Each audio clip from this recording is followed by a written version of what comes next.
Buildup Trump ఇప్పుడు ప్రపంచమంతా resound ఇస్తున్న మాటిది. చైనాను దారిలోకి తెచ్చుకుంటామని చెప్పి చైనా దారిలోకి వెళ్ళాడా అనిపిస్తుంది ఓవరాల్ టూర్ చూస్తే.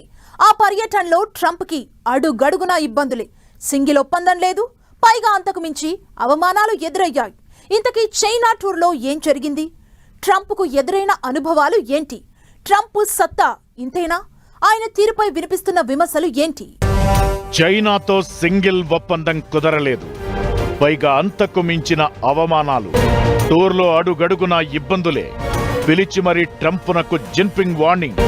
తైవాన్ విషయంలో చేతులెత్తేసిన ట్రంప్ జిన్పింగ్ బెదిరింపులకు లొంగిపోయాడా? చైనా పెట్టిన లింకులకు Trump mind blank. Trump China tour పై వినిపించే చర్చ ఏంటి? ట్రంప్ ఇచ్చే బిల్డప్ల రేంజ్ ఏంటో ప్రత్యేకంగా చెప్పాల్సిన అవసరం లేదు. మరీ ముఖ్యంగా చైనా విషయంలో డ్రాగన్ కంట్రీ తమ కిందే అని జిన్పింగ్ భయపడుతున్నారన్నట్లుగా చాలాసార్లు చాలా విషయాల్లో కామెంట్లు చేశారు.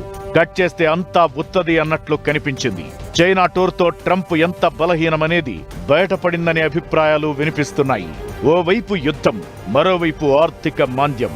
ఇలాంటి పరిస్థితుల మధ్య ట్రంప్ చైనా పర్యటనపై ప్రపంచం చాలా ఆశలు పెట్టుకుంది. ఏదో ఒక సొల్యూషన్ దొరక్కపోదా అని ఆశగా ఎదురు చూసింది. అయితే సీన్ మాత్రం టోటల్ రివర్స్ అనిపించింది. పిలిపించుకుని మరీ ట్రంప్ను జిన్పింగ్ హెచ్చరించారు. అమెరికా అధ్యక్షుడు మాత్రం జిన్పింగ్ మీద ప్రశంసలు గుప్పించారు. దీంతో ట్రంప్ సత్తా ఇంతేనా, అసలు తీరు ఇదేనా అని ప్రపంచవ్యాప్తంగా చర్చ జరుగుతోంది. జిన్పింగ్ తో జరిగిన శిఖరాగ్ర సమావేశంలో ఎలాంటి ఒప్పందాలు జరగలేదు. అయితే ట్రంప్ మాత్రం చర్చలు చాలా మంచి స్థాయిలో జరిగాయంటూ ట్రంప్ బోదరగొట్టారు. తాము ప్రతి అంశం మీద మాట్లాడుకున్నామంటూ బిల్డప్ ఇచ్చారు. నిజానికి ఈ సమావేశం నుంచి పెద్దగా ఎలాంటి స్పష్టమైన ఒప్పందాలు రాలేదు. స్వడబ్బా, పరడబ్బా, పరస్పర డబ్బా అన్నట్లు రెండు దేశాలు ఒకరినొకరు ప్రశంసించుకున్న వివాదాస్పద అంశాలపై ఎలాంటి పరిష్కారం లభించలేదు. సాంకేతికత అంశంతో పాటు Taiwan, Iran, rare earth elements supply chain విషయంలో ఎలాంటి పురోగతి కనిపించలేదు. తాత్కాలికంగా పరిస్థితిని స్థిరపరిచినట్లు ఈ సమావేశం కనిపించిందే తప్ప రెండు దేశాల మధ్య పోటీ కొనసాగుతూనే ఉందన్నట్లు అనిపించింది. మీటింగ్ సూపర్ సక్సెస్ అని, భవిష్యత్లో అమెరికా చైనా సంబంధాలు మరింత స్ట్రాంగ్ అవుతాయని ట్రంప్ అన్నా, ఓవరాల్ టూర్ను డీకోడ్ చేస్తే అలాంటి పరిస్థితి కనిపించలేదనే చర్చ జరుగుతోంది. ఇకటు చైనా పర్యటనలో ట్రంప్కు చాలా ఇబ్బందికర పరిస్థితులు ఎదురయ్యాయి. తమతో అమెరికా ఎలా ఉండాలో, ఏం చేయాలో చైనా అధ్యక్షుడు జిన్పింగ్ క్లియర్ కట్ గా మొహం మీదనే చెప్పేశారు. అమెరికా క్షీణిస్తున్న దేశమని జిన్పింగ్ సెటైర్లు వేస్తే దాన్ని ఖండించాల్సింది పోగా ట్రంప్ ఏకీభవించారు. ఇది చాలదా ట్రంప్ మాటలంతా బిల్డప్ అని చెప్పడానికి అనే చర్చ జరుగుతోంది. ఇకటు తైవాన్ విషయంలో సరిగ్గా వ్యవహరించకపోతే యుద్ధం తప్పదని ట్రంప్కు డైరెక్ట్ గానే తెగేసి చెప్పారు జిన్పింగ్. వీటన్నింటికి మించి అమెరికా మీడియాను చైనా అధికారులు ఎక్కడికక్కడ కంట్రోల్ చేశారు. ఇంత జరిగినా, ఇన్ని అవమానాలు ఎదురైనా తన పర్యటన మాత్రం అద్భుతమంటూ సమర్థించుకుంటున్నారంటే అర్థం చేసుకోవచ్చు ట్రంప్ బిల్డప్ ఎంతో. ఇకటు ట్రంప్ టూర్ను రిపోర్ట్ చేసేందుకు ఆయన వెంటే వచ్చిన అమెరికా మీడియా ప్రతినిధులకు చైనాలో చాలా అవమానాలు ఎదురయ్యాయి. ట్రంప్ జిన్పింగ్ అధికారిక చర్చలకు యుఎస్ మీడియాను చైనా అధికారులు దూరంగా ఉంచారు. ఇక చైనా జర్నలిస్టులు తోసేయడంతో ఓ అమెరికా జర్నలిస్టుకు గాయాలయ్యాయి.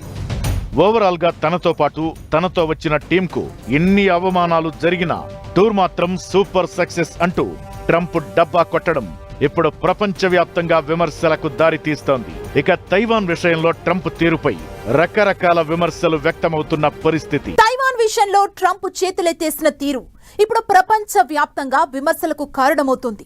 తైవాన్ కు ఎప్పటినుంచో సపోర్టుగా నిలుస్తున్న అగ్రరాజ్యం ఇప్పుడు యూటర్న్ తీసుకుందా అనే అనుమానాలు తెర మీదకొస్తున్నాయి.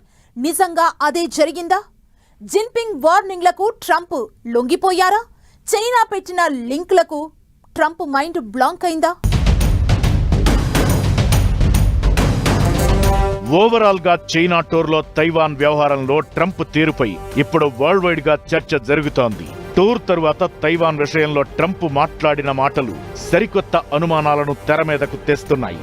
తైవాన్ తనకు కష్టమైన సమస్య అని, భౌగోళికంగా ఆ ప్రాంతం తమకు చాలా దూరంలో ఉందన్నారు ట్రంప్. తైవాన్ చైనాకు కేవలం 95 కిలోమీటర్ల దూరంలో ఉండగా అమెరికాకు మాత్రం 15,000 కిలోమీటర్లకు పైగా దూరంలో ఉంది. ఎక్కువ దూరం కావడంతో తాము వేగంగా స్పందించడం కష్టమేనని, చైనా చాలా శక్తివంతమైన పెద్ద దేశమన్నారు ట్రంప్. వారి స్వాతంత్ర్య ఆకాంక్షల కోసం అంత దూరం ప్రయాణించి తాము యుద్ధం చేయాలని అనుకోవడం లేదని చేతులెత్తేశారు. జిన్పింగ్ వార్నింగుల తరువాత ఇలాంటి వ్యాఖ్యలు చేయడం ట్రంప్ది ఉత్తముచ్చటేనా, ఆయన బిల్డప్ బాబాయా అనే చర్చను తెర మీదకు తెస్తోంది. తైవాన్ సమస్యను సరిగ్గా పరిష్కరించకపోతే అమెరికా చైనా మధ్య ఘర్షణ తలెత్తే ప్రమాదముందని ట్రంప్నకు జిన్పింగ్ స్పష్టం చేశారు. అమెరికా చైనా భాగస్వామ్య దేశాలుగా ఉండాలే తప్ప ప్రత్యర్థులుగా కాదని తేల్చి చెప్పారు. ఈ వార్నింగ్ తరువాత ఇలాంటి వ్యాఖ్యలు చేయడం అంటే పూర్తిగా జిన్పింగ్ వార్నింగులకు ట్రంప్ లొంగిపోయారా అనే విమర్శలు వినిపిస్తున్నాయి. ఇకటు తైవాన్ను తనలో పూర్తిగా విలీనం చేసుకోవాలని చైనా ఎప్పటినుంచో కోరుకుంటోంది. తైవాన్ స్వాతంత్ర్యాన్ని అమెరికా బహిరంగంగా వ్యతిరేకించాలన్నది చైనా వాదన. తైవాన్ విషయంలో చైనా ఏకపక్ష చర్యలకు దిగరాదు అని ఇంతకాలం అమెరికా స్పష్టం చేస్తూ వచ్చింది. ఇప్పుడు దానికి భిన్నంగా ట్రంప్ మాట్లాడుతున్నారు. తైవాన్కు ఆయుధాలు విక్రయించాలా వద్దా అనే అంశంపై ఇంకా నిర్ణయం తీసుకోలేదని చెప్పడము ట్రంప్ వైఖరిలో మార్పును సూచిస్తోంది.